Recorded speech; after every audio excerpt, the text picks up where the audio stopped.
Hello, medical assistant students. Um, the reason for this video is really just to share with you kind of the overall goal of this class, which is going to be a little bit different than what you're used to in the assignments that you've completed in MA 101A and MA 102. So, in this course, there are going to be smart books assigned for most of the chapters. There's going to be a few chapters that we're not even going to do, we're not going to get into, and that's completely okay. Just follow what's in Blackboard. Um, the other thing is that you're not going to be doing a whole lot of assignments through the McGraw-Hill Connect. Most of your assignments you're going to be doing actually just right in Blackboard.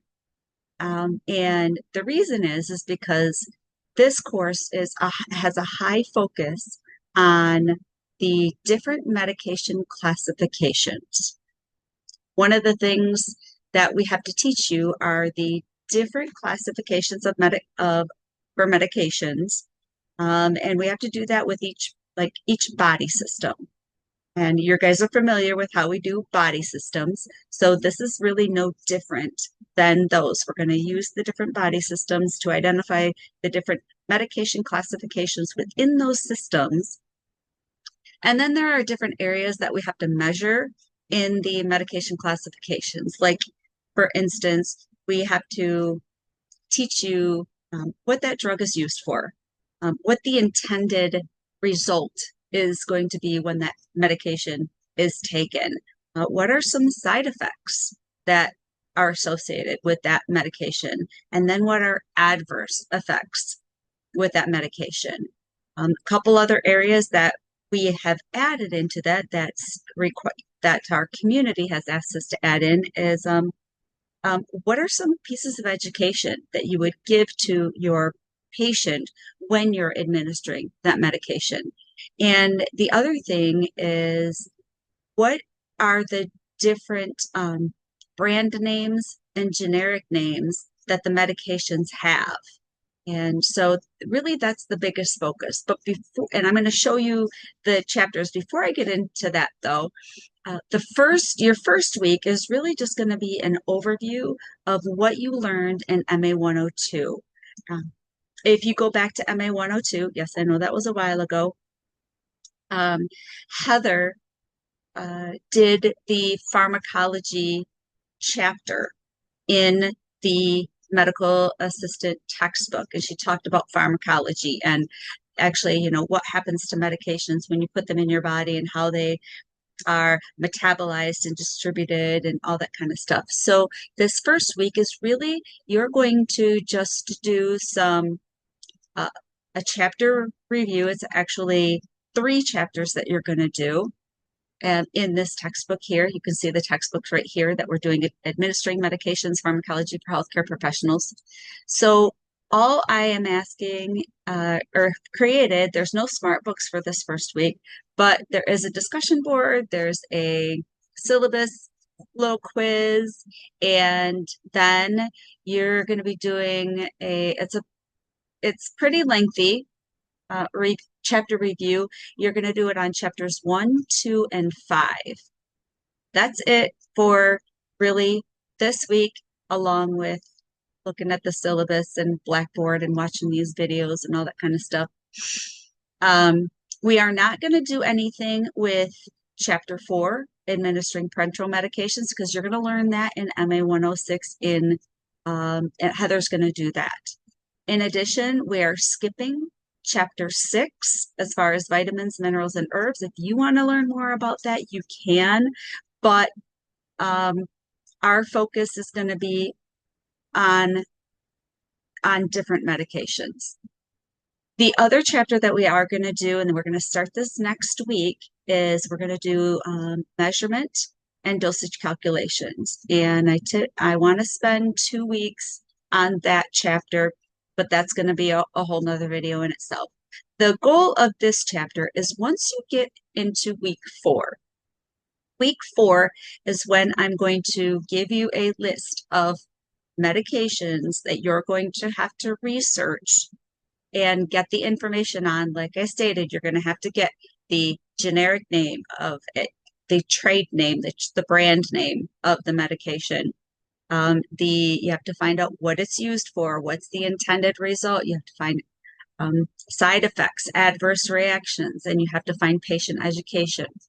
One of the areas that you can find or that you can use, or sorry, one of the resources that you can use to get this information is your textbook. There is a table in each of the chapters that I'm going to assign that you can use that has most of this information readily available to you. And I want to show you where that is. I'll show you it in chapter 7, but it's actually at the end of the chapter, right before the chapter review. So let's take a look at chapter 7. Obviously, chapter 7 brings you to the very beginning, and we can open up here to see, the different sections of chapter 7. So it's going to be before any practice procedures because we're not going to do any skills. Actually, hands-on skills. We are going to do the skills that have to do with the dosage calculations, but any hands-on skills we're not going to do in this class. So you won't have to do anything with procedure pages. So if we open up universal blood and body fluid precautions, that's the last section of this textbook. And if I scroll down, you're going to see this table that's going to be, like I said, at the end of every single chapter that we're going to do these assignments on. And how you're going to do these assignments, that's going to be in another video. I'm just showing you this. But this table right here has such good information. Like I said, I'm going to say over 75% of your information that you're going to use for these assignments, you're going to find right in this table. You are going to have to use some other resources, and those resources are located in the syllabus, but I can also review those for you. But if you're assigned the medication Zithromax, right here, here's your trade name, your brand name, and here is your generic name. Your generic name is the azithromycin, and your trade name is Zithromax. Boom, done. It's right there. And then the uses, what it's used for, it's right here. There's your uses for it. The actions, this is the expected action. This here sometimes might be a little bit more higher level as far as the wording. So sometimes we want to dumb it down for our patients. Okay, what's the anticipated result? What do we want it to do? Well, yeah, we want it to bind to the bacterial 50S ribosomal subunit inhibiting protein synthesis, but does your patient understand that? No, your patient's not going to understand that. The intended result is this is an antibiotic, it's going to be to kill the bacteria, is really what it is. So anyway, you've got your usual dosages, any special instructions. That's not something that I need you guys to know, but take a look at this. Here's your side effects and adverse reactions. So anyway, there's lots of more medications on here. So when you're going to do the assignment, and again, it's going to be in another video, I'm going to show you how to do it. When you're going to do these assignments that have to do with the medication classifications and the different medications that you're assigned, go to this table first because it's readily available. It's easy to read. It has several of the components that you need it. One of the areas that is not in this table, but is in this textbook, is the patient education. So let's go back a page, and I'm going to go back to major types of antibiotics. So here we have penicillins. There's some great information in here on penicillins, but if you look, there's your patient education right there.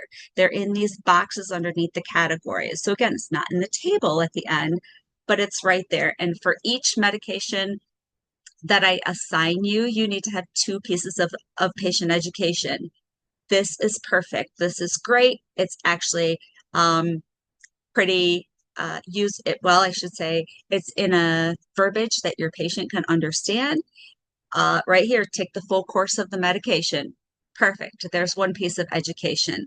Another common one with antibiotics is the fourth bullet point. If it causes an upset stomach, take it with some food.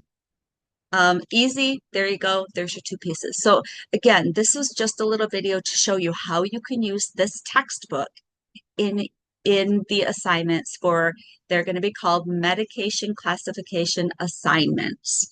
And starting in chapter 7, they're going to be assigned in your modules, and you're going to have a minimum of, I'm going to say, you're probably going to have a minimum of 4 each week.